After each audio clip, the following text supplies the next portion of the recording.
The July 20th plot of 1944 was a failed attempt to assassinate German dictator Adolf Hitler, the leader of Nazi Germany, and for the resistance group to take power by means of a plan called Operation Valkyrie. The resistance needed the army to stage a successful coup. It was through the army that direct access to Hitler could be obtained. It was also the army that had the power to successfully overthrow the Nazi government. Although many among the military leadership were loyal to Hitler, some officers were opposed to National Socialism. Army opposition to Hitler began during the early days of his rule.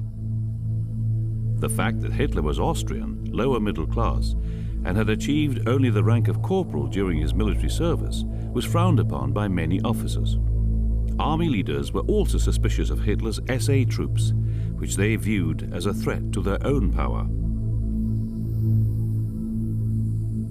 Hitler managed to alleviate some of these fears during the Night of the Long Knives, when he purged most of the SA leadership, thus guaranteeing his own control over SA troops.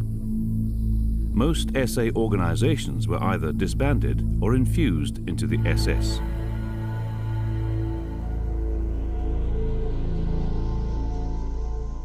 The SA posed a problem for Hitler.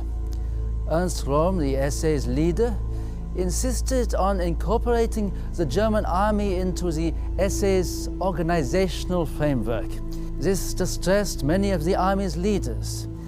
Hitler, who needed the military to establish total control, realized the problem Röhm presented. Hitler needed Röhm out of the way in order to solidify his command and win the army's support. The army was in no way won over by Hitler immediately.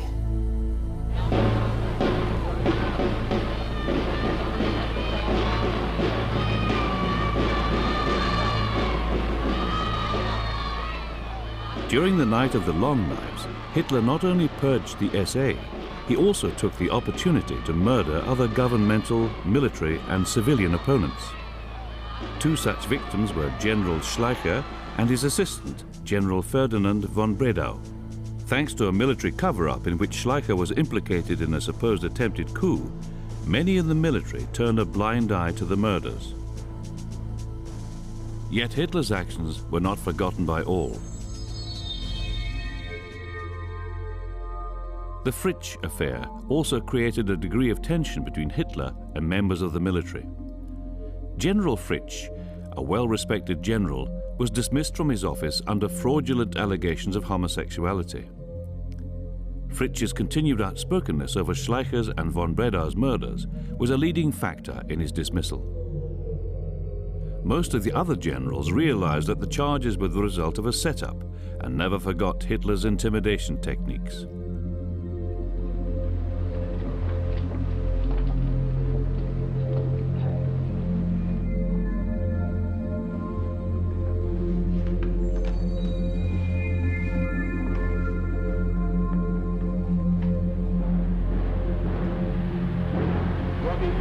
Schweden, Dänemark, Niederlande, Belgien, Großbritannien, Irland, Frankreich, Portugal, Spanien, die Schweiz, Liechtenstein, Luxemburg, Polen, Ungarn, Rumänien, Jugoslawien. If we are not destroyed, all these countries, ancient countries, many of them, will be rescued and restored.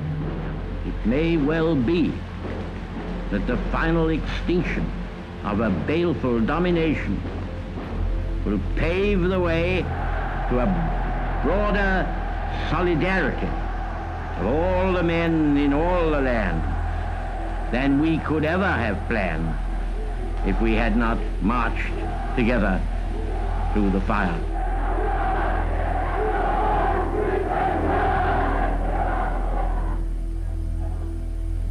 Deutscher Jugend, alljährlich begrüße ich in euch anlässlich des Reichsparteitages die Millionenmasse aller unserer deutschen Jungen und Mädchen im ganzen Reich. Seit dem Kommen und Vergehen Generationen wachsen oft heran, ohne dass es ihnen vergönnt ist, wirklich ein großes Schicksal zu erleben oder gar mitzugestalten. Unsere Generation hat die Vorsehung auserlesen, Großes an unserem Volk zu erleben und Größeres noch an ihm zu gestalten. Ihr seid nun die Zeugen geworden eines großen geschichtlichen Vorgangs, der sich oft in Jahrhunderten nicht wiederholt. Ihr seid selber in diesen Jahren Kämpfer gewesen für dieses neue, größere Deutschland. Unermesslich sind die Aufgaben, die uns gestellt sind. Wie immer sind wir nicht erzogen in den alten Generationen, sondern es wird erzogen immer und immer.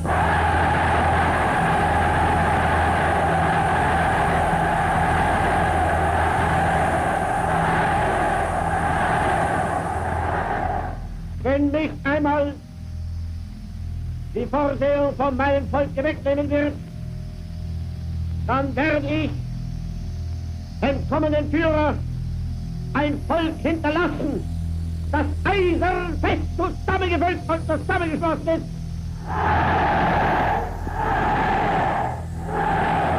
Dafür seid ihr mir alle, Junge und Junge, Mädchen und Mädchen, Garanten. Und der hat immer noch in deutschen Landen am besten gebaut, der vertraut auf das deutsche Volk. Und das seid ihr.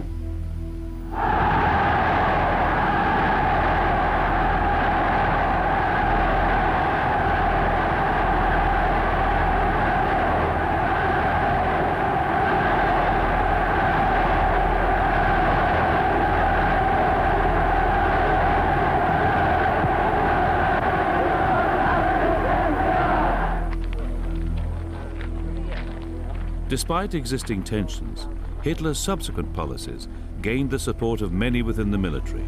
However, there were still those like General Ludwig Beck who were opposed to his aggressive war policy. Beck believed that Nazi militarism would eventually lead to Germany's ruin. Others, like Major General Henning von Tresckow, were appalled by the atrocities that occurred during the Reich's eastward expansion.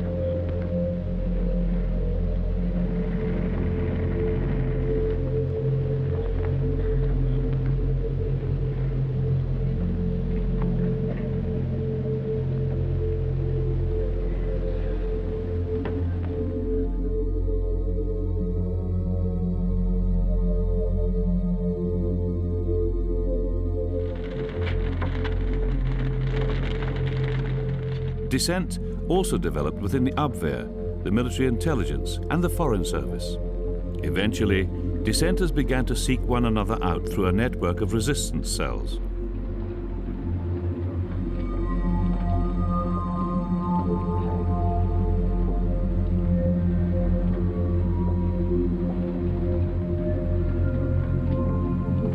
In 1941, a new conspiratorial group formed.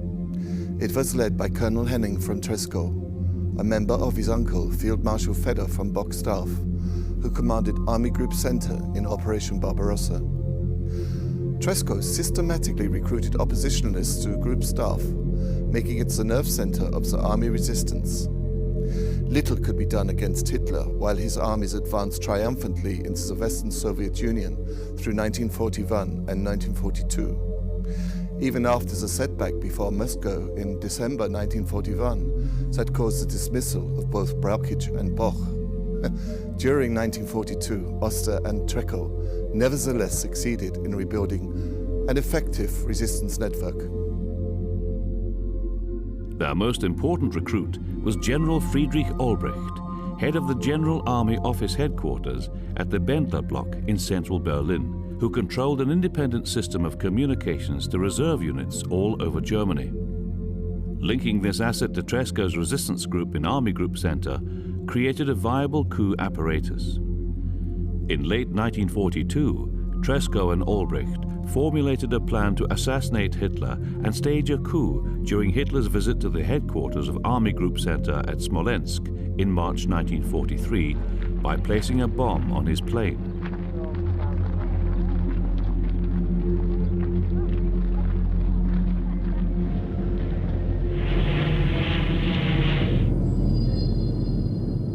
The bomb did not go off, and a second attempt days later with Hitler at an exhibition of captured Soviet weaponry in Berlin also failed. These failures demoralized the conspirators. During 1943, they tried without success to recruit senior army field commanders, such as Field Marshal Erich von Manstein and Field Marshal Gerd von Rundstedt, to support a seizure of power. Whilst General Tresco was planning Hitler's assassination, Ludwig Beck was becoming a principal leader in the civilian resistance back in Berlin. Beck, upon his retirement from the military, joined up with other resistors in the civilian sector. They formed a resistance cell that included members from the churches, foreign service, intelligence agencies, and even members of the German Social Democratic and Communist parties. The Berlin resistors spent much of their time theorizing about the type of government that would replace National Socialism once Hitler's regime was toppled. Since their political orientations range from the conservative to the left wing, the resistors did not always see eye to eye. In general, they seem to be aiming for a type of Christian socialism. There can be little doubt that many of the conspirators desired to save Germany. However, it would be unjust to interpret their patriotic sensibilities as being equitable with Nazi aims. The resistance was comprised of individuals with different concerns, but they did share one common agenda: the destruction of the Nazi regime. Conspiratorial groups planning a coup of some kind had existed in the German army and the military intelligence organization since 1938. Early leaders of these plots included Brigadier General Hans Oster, head of the Military Intelligence Office, former Army Chief of Staff General Ludwig Beck, and Field Marshal Erwin von Witzleben. Plans to stage a coup and prevent Hitler from launching a new world war were developed in 1938 and 1939, but were aborted because of the vacillations of Army Generals Franz Halder and Walter von Bruchitsch, and the failure of the Western powers to oppose Hitler's aggressions until 1939.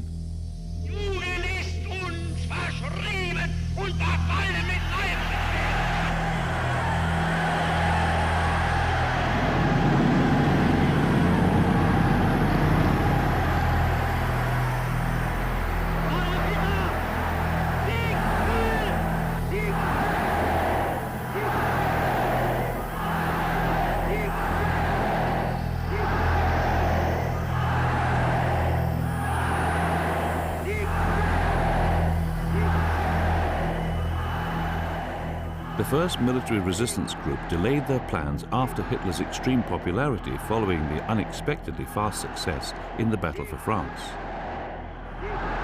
Here before us, on this table, lie the title deeds of 10 nations or states whose soil has been invaded and polluted, and whose men, women, and children lie prostrate or writhing under the Hitler yoke.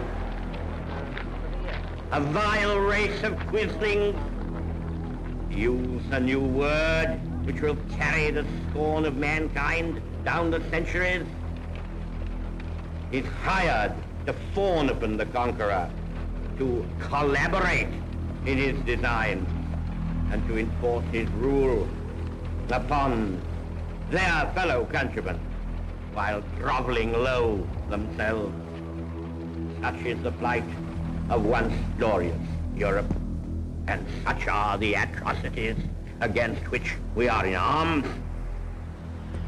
It is upon this foundation, that Hitler, with his tattered lackey Mussolini at his tail and Admiral Darlan frisking at his side, pretends to build out of hatred, appetite, and racial assertion a new order for Europe. Never did so mocking a fantasy obsess the mind of mortal man. We cannot tell what the course of this fell war will be as it spreads remorseless to ever wider regions. We know it will be hard. We expect it will be long. We cannot predict or measure its episodes or its tribulation. But one thing is certain. One thing is sure. One thing stands out stark and undeniable, massive and unassailable for all the world to see. It will not be by German hands that the structure of Europe will be rebuilt, or the union of the European family achieved. In every country into which the German armies and the Nazi police have broken, there has sprung up from the soil a hatred of the German name and a contempt for the Nazi creed, which the passage of hundreds of years will not efface from human memory. We cannot yet see how deliverance will come, or when it will come, but nothing is more certain than that every trace of Hitler's footsteps, every stain of his infected and corroding fingers will be sponged and purged, and if need be, blasted from the surface of the earth. 17 August 1942, strategic air power was born. At 1526 hours, the first daylight mission from a base in England was launched.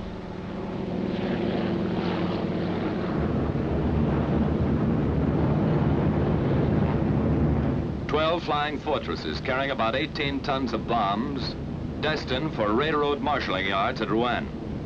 This was the initial test of the air offensive by day against the powerful German Air Force. Could strategic bombing be maintained? Would it achieve its objective? In the first week of March, the American 8th Air Force by day and the RAF by night hammered at the doomed city of Cologne, third largest in the Reich, gateway to the Ruhr, bridge at the mighty Rhine. Cologne was Hitler's greatest fortress in the West. Now that fortress, its factories, its bridges, its rail yards, lies battered and burning. In some of these scenes, not only the smashed Hohenzollern Bridge, but the spires of the cathedral are visible.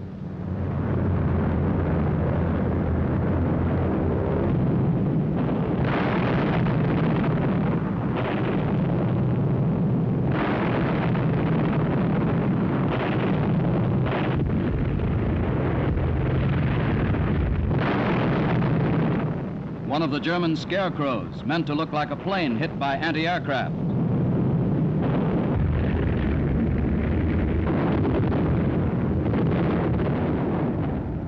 By mid-1943, the tide of war was turning decisively against Germany. The army plotters and the civilian allies became convinced that Hitler must be assassinated so that a government acceptable to the Western Allies could be formed and a separate peace negotiated in time to prevent a Soviet invasion of Germany and to avoid as much bloodshed as possible. In August 1943, Tresco met a young staff officer, Colonel Count Claus Philipp Schenk von Stauffenberg, for the first time. I was born in Griefstein Castle in Upper Franconia on 15 November 1907, the youngest of 3 sons in a family in the Bavarian Catholic nobility. I grew up in a huge Renaissance-era style chateau that had been occupied by counts, dukes, and other governing nobles of the past. While growing up, von Stauffenberg excelled at both sports and academics. He was excellent at horse riding and could speak fluently in Greek and Latin. Prior to joining the military in 1926, von Stauffenberg had considered careers in music and architecture. In 1930, I met fellow Bavarian noble Nina von Lerchenfeld. 3 years later, we were wed, and the next year we had our first son. In 1936, von Stauffenberg's excellence within the military earned him assignment to a position at the War Academy. He was advancing quickly through the ranks.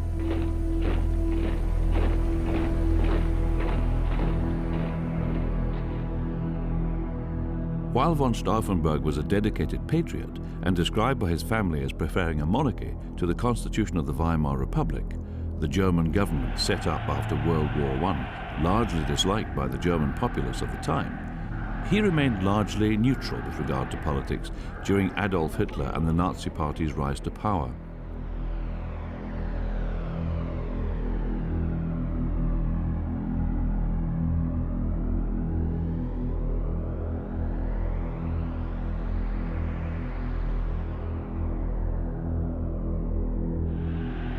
Von Stauffenberg wasn't directly opposed to the Nazi Party, yet began to doubt their tactics, and if they were any good for Germany, after vicious anti-Jewish events in 1938, such as the relocation of 17,000 Polish Jews into camps near the Polish border, and the violence of Kristallnacht.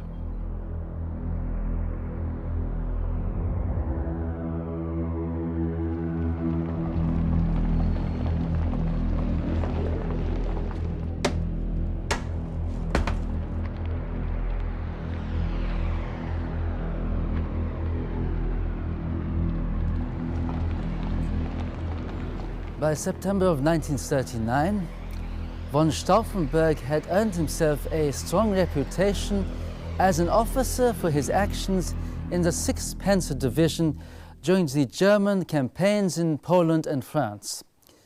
Von Stauffenberg was transferred to the Army High Command in June the next year, just prior to the Battle of Dunkirk, and spent 18 months in Soviet territory as a part of Operation Barbarossa.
It was there in conquered Soviet territory that von Stauffenberg saw firsthand the cruelty and utter disregard for human life that the Schutzstaffel was capable of. The events convinced von Stauffenberg that the Nazis had to be removed from power. In addition, the German defeat at Stalingrad further convinced von Stauffenberg that Hitler would lead Germany not to victory, but to destruction.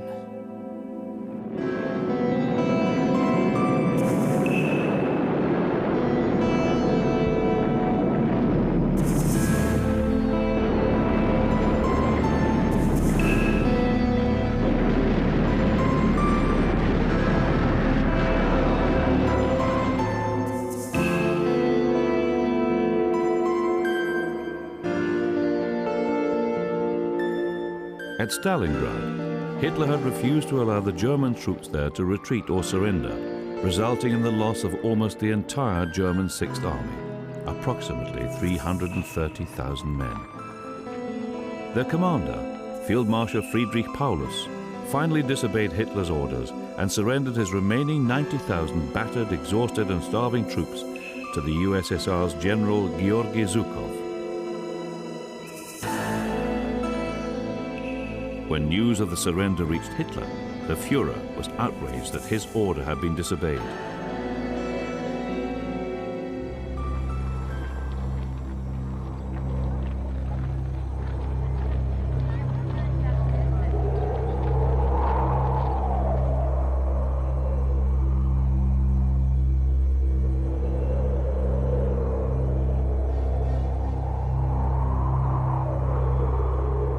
After the German defeat at Stalingrad, von Stauffenberg requested a transfer to another front. The request was granted, and von Stauffenberg joined the 10th Panzer Division in Tunisia, just in time for the last few days of the Battle of the Kasserine Pass. Later, on 7 April 1943, the car I was riding in drove into a minefield. I was nearly killed, in the process losing my left eye, right hand, and 2 fingers on my left hand. I also suffered serious damage to my left ear and knee. Surprisingly, I not only survived the incident, but managed to keep my eyesight in the one remaining eye. While recovering in a military hospital in Munich for the next few months, von Stauffenberg had managed to contact several members of the German resistance, attempting to remove the Nazis from power. By September of 1943, von Stauffenberg had returned to active duty in Berlin. He had been promoted to the rank of lieutenant colonel and acted as the chief of staff to General Friedrich Albrecht, a fellow member of the German resistance. Von Stauffenberg insisted that the cabinet of the post-Nazi government he and his fellow conspirators would institute, if they were successful, would be strictly anti-Nazi. Had the resistance been successful, von Stauffenberg would likely have been appointed the state secretary in the war ministry. Despite this, von Stauffenberg was not popular amongst all the members of the resistance. Fellow conspirator Dr. Karl Goerdeler called von Stauffenberg a cranky, obstinate fellow who wanted to play politics and who wanted to steer a dubious political course with the left-wing socialists and communists, and gave me a bad time with his overwhelming egotism. Nevertheless, even Dr. Goerdeler still held great respect for von Stauffenberg. This is not to imply that the entire resistance felt this way. Resistance sympathizer Franz Halder describes von Stauffenberg as a born leader, one whose whole outlook on life was rooted in his sense of responsibility towards God, who was not prepared to be satisfied with theoretical explanations and discussions, but who was burning to act.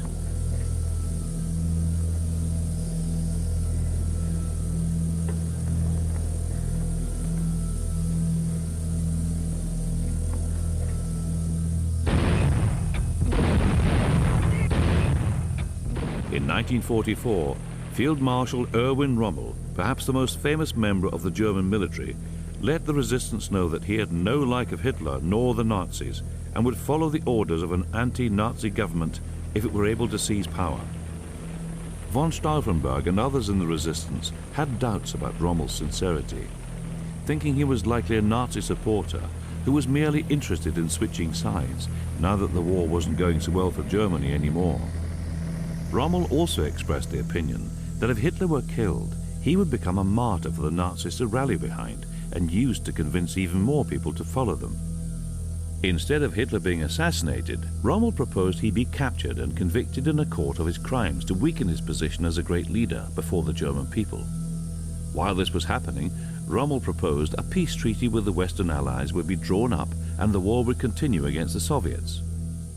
We disagreed with Rommel on this point, for we believed that peace with the West could not be achieved so easily, especially with Hitler still alive, and that to succeed, Hitler and 2 other top Nazis who could replace him, possibly with the same level of madness, Heinrich Himmler and Hermann Göring, would have to be killed. We also believed that we would be unable to negotiate peace with the Allies whilst Hitler was still alive. US President Franklin Roosevelt had announced that the Allies would accept nothing short of the unconditional surrender of not merely the Nazis, but Germany altogether. Earlier in the Nazis' reign, the German resistance and American and British intelligence agents sympathetic to their cause were unable to convince the American and British governments to take the German resistance seriously. In fact, 2 British intelligence agents were captured by the Nazis prior to the start of all-out war between Germany and Britain, when they were meeting with Nazi agents in the guise of German resistance. The British blamed the German resistance, despite that they had never actually been in contact with them. Eventually, Great Britain established a policy of absolute silence with Germany in regard to communication. Even after the war, and to this day, the acts of the German resistance against the Nazis remains largely unknown. It was around this time that Ulbricht put forward to Tresco and Stauffenberg a new strategy for staging a coup against Hitler.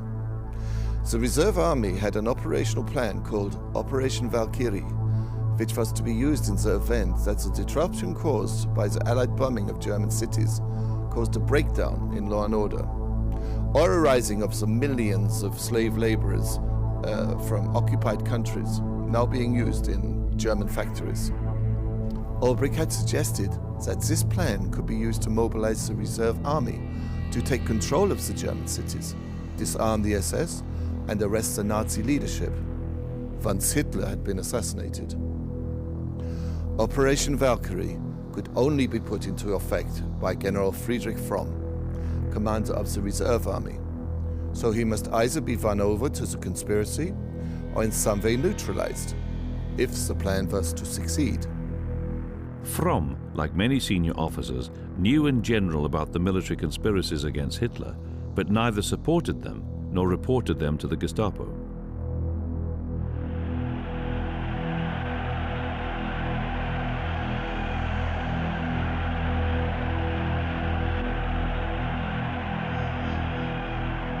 During late 1943 and early 1944, there were at least 4 failed attempts to get one of the military conspirators near enough to Hitler for long enough to kill him with hand grenades, bombs, or a revolver.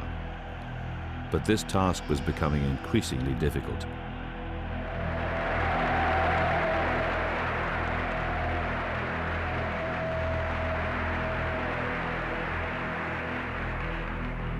We have victory. A remarkable and definite victory.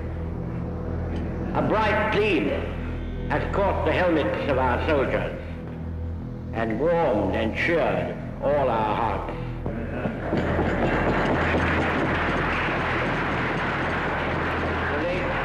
The late Monsieur Venizelos observed that in all our wars, England, you ought to have said Britain, of course, England always wins one battle, the last. We seem to have begun rather earlier this time. General Alexander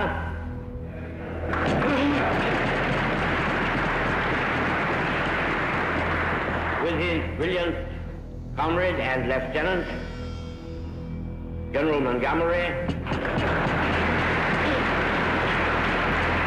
and gained a glorious and decisive victory in what I think should be called the Battle of Egypt. Rommel's army has been defeated. It has been routed. It has been very largely destroyed as a fighting force. The Italians were left to perish in the waterless desert or surrender, as they are doing by tens of thousands. Germans have received back again that measure of fire and steel which they have so often meted out to others. Ah, this is not the end. It is not even the beginning of the end. But it is perhaps the end of the beginning. As the war situation deteriorated, Hitler no longer appeared in public and rarely visited Berlin. He spent most of his time at his headquarters at the Wolfschanze, Wolf's Lair, near Rastenburg in East Prussia, with occasional breaks at his Bavarian mountain retreat in Berchtesgaden. In both places, he was heavily guarded and rarely saw people he did not already know and trust.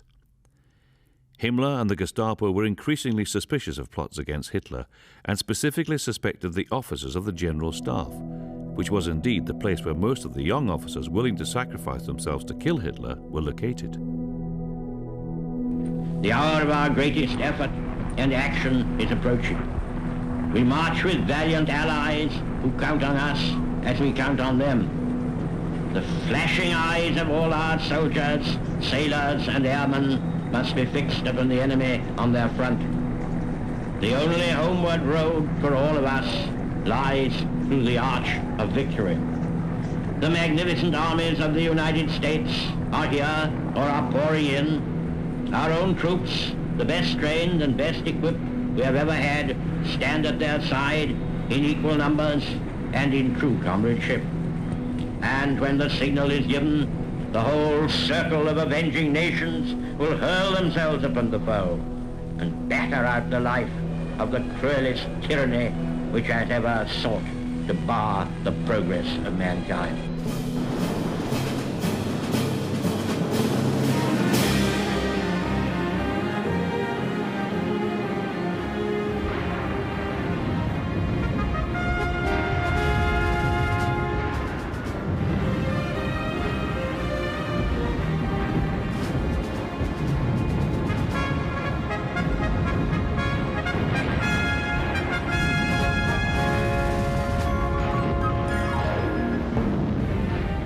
When the Western Allies successfully landed at Normandy and began closing in on Berlin, as were the Soviets from the east, one of Tresco's aides, Lieutenant Heinrich Graf von Lendorf-Steinort, wrote to Stauffenberg, "The assassination must be attempted, whatever the cost.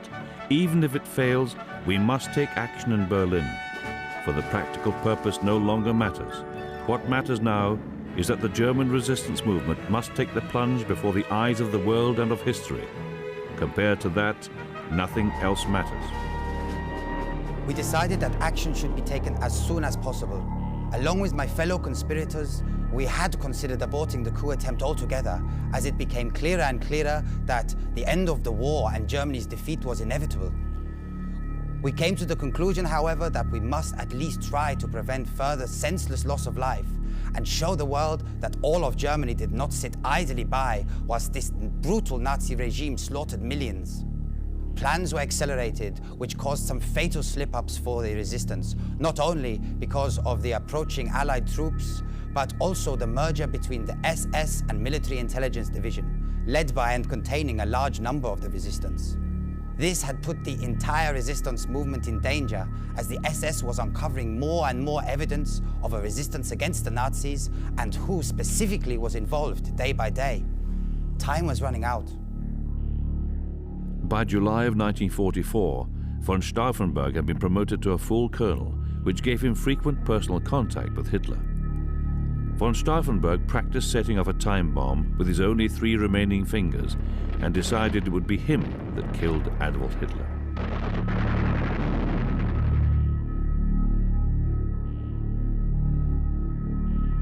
The problem was that von Stauffenberg, a devout Christian, was religious, and he didn't want to kill or injure others in his assassination of Hitler.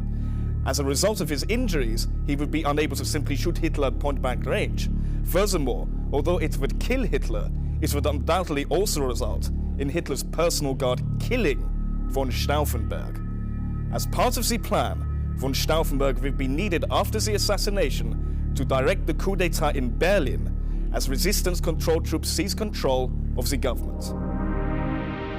On the 15th of July 1944, Colonel von Stauffenberg and his time bomb attended a meeting with Hitler at Rastenburg. Neither Himmler nor Göring were there, but it was agreed that von Stauffenberg would attempt to kill Hitler with the bomb regardless. Time was running out, and something needed to be done. Informing his compatriots that he would proceed ahead and blow up Hitler, von Stauffenberg got off the phone and returned to the conference room, only to find that the meeting had ended early and Hitler had already left. Meanwhile, back in Berlin, General Albrecht, not knowing that the opportunity to kill Hitler had passed unseized, sent into effect the first phase of Operation Valkyrie, seizing control of government buildings throughout Berlin. Von Stauffenberg had rushed to inform Albrecht to abort Operation Valkyrie. Albrecht immediately shut down the operation before his superiors discovered what had happened. To ensure this was done, General Albrecht drove from one building to another in Berlin, giving the order to stand down personally. General Albrecht luckily managed to convince his superior officers that the premature execution of Operation Valkyrie was merely a dress rehearsal in the case of a real uprising against the Nazi regime ever occurring. While this did prevent the general and others from being revealed as resistance members, Albrecht's explanation also meant that the next time Operation Valkyrie was executed, it would have to be for real. On the 18th of July 1944, Dr. Karl Gödler, a key member of the resistance, was arrested by the Gestapo. Colonel von Stauffenberg had taken care to shroud the conspiracy in as much secrecy as possible. Few people within the resistance knew about the assassination plots and the truth of Operation Valkyrie. Fewer still knew the specifics of such things, ensuring that if one member of the resistance were captured, the plans for the coup could continue. Also on this day, Colonel von Stauffenberg received orders to meet with Hitler at his Wolfslayer headquarters to brief the Führer on reports from the Eastern Front. Von Stauffenberg told his co-conspirators that the 20th of July would be the resistance's last chance and to be ready. On the night of 19 July 1944, I stopped to pray at a church, then stayed at my brother's house for the night, finalizing the details of our plan. I managed to get 4 hours sleep. The next day, myself and Lieutenant Werner von Heften headed for Wolfslayer whilst in Berlin. General Ludwig Beck was awaiting news of Hitler's death before announcing to the world that Hitler had been killed by a power-hungry Nazi elite and that the army had seized control from the Nazis, instituting martial law and attempting to start talks with the Allies for a ceasefire. In order to ensure Hitler's death, I was carrying 2 time bombs in my briefcase instead of 1 and was planning to activate both to detonate at the same time.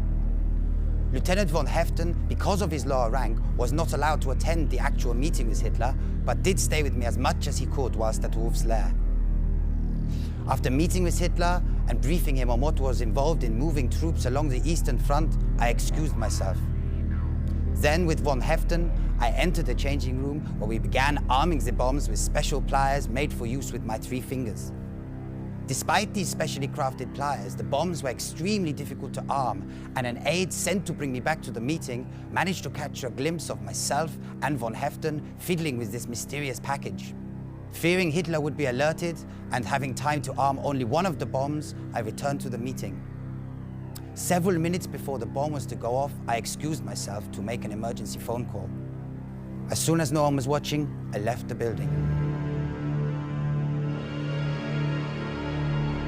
Whilst von Stauffenberg was making his escape, unbeknown to him and by chance, one of the officers in the meeting with Hitler moves the briefcase that had been planted next to Hitler to the other side of the huge table a war map was laid out upon, in order to get a better view of the map from his position. Had this not happened, or had both bombs been armed, Hitler would have been killed. At 12:42 p.m., the bomb detonated.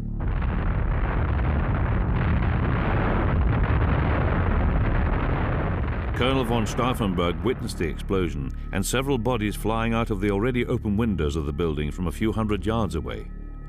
Sure that everyone within the building was dead or dying, von Stauffenberg left the Wolf's Lair and began a 3-hour flight back to Berlin.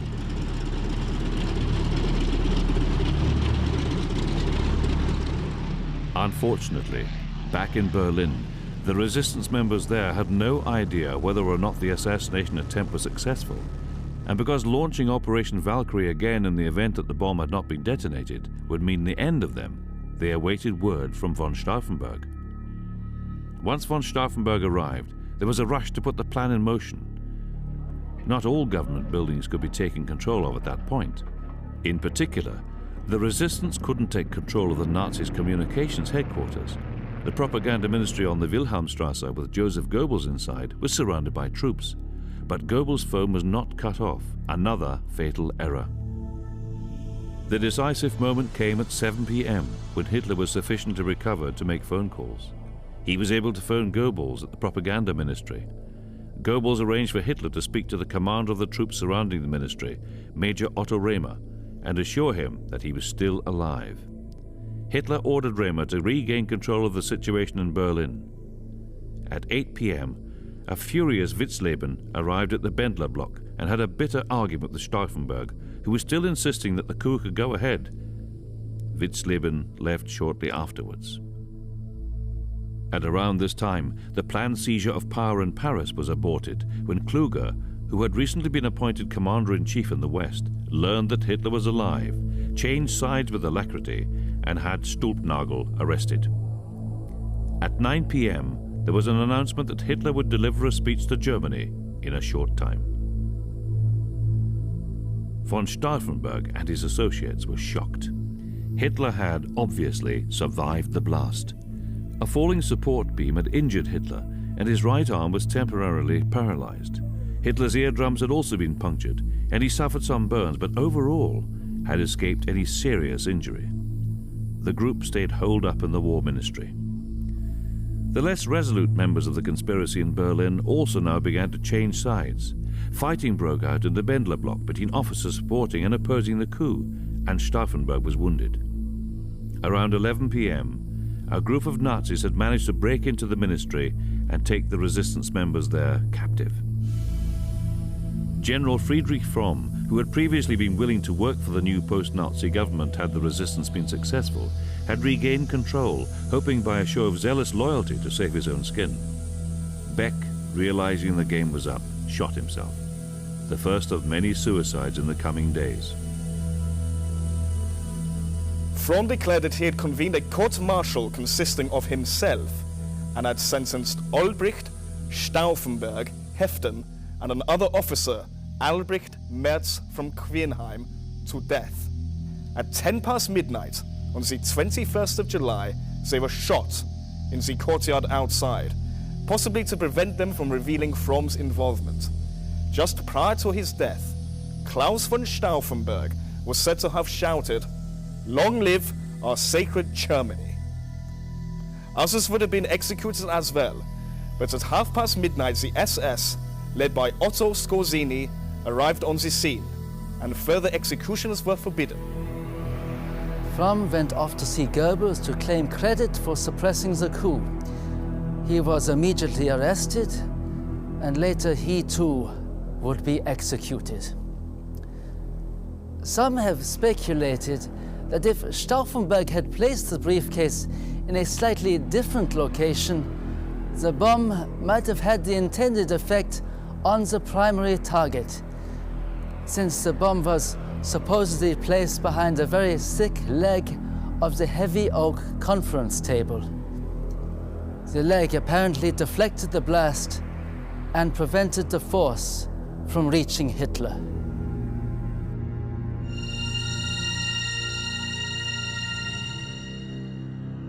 This thesis is supported by the fact that others seated in less fortunate positions were killed or more seriously injured than Hitler. There is also speculation that had Stauffenberg left the second bomb in his briefcase, even without arming it, the detonation of the first bomb could have triggered the explosion of the second bomb, and the combined force of the two bombs going off nearly simultaneously might have killed Hitler.